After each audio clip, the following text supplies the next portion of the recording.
คนหนึ่งที่มีฝันอันสวยงามกี่ลมหนาวพัดผ่านแต่ฝันไม่เคยลางเลือนฝันอยากจะยืนร้องเพลง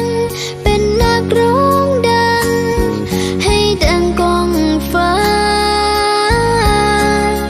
ด้วยแรงแห่งศรัทธาเด็กบ้านนาจะไปคว้าดาวตั้งความหวังแน่วแน่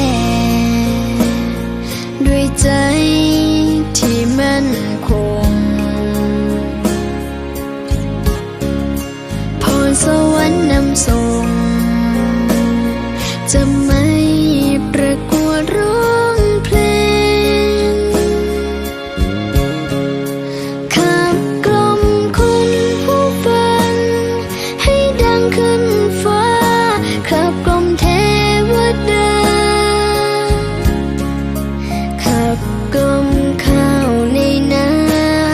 ห้วยน้องท้องนาบ้านเราพ่อแม่จ้าลูกจะอดทนสู้กับความจนที่โถมเข้ามาอีกไม่นา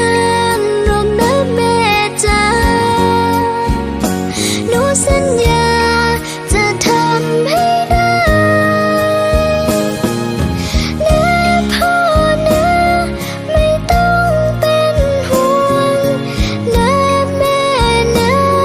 ให้แม่สบายใจแต่วันนี้หนูยังอุ่นใจที่มีแต่แม่นุ่นนอน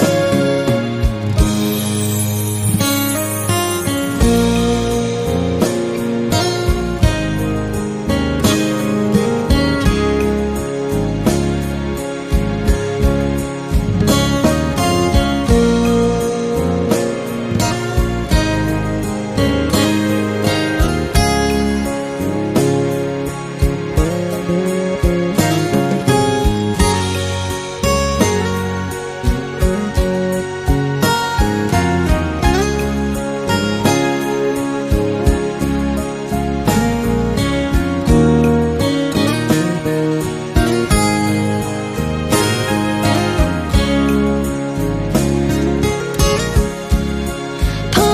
แม่จ้าลูกจะอดทนสู้กับความจน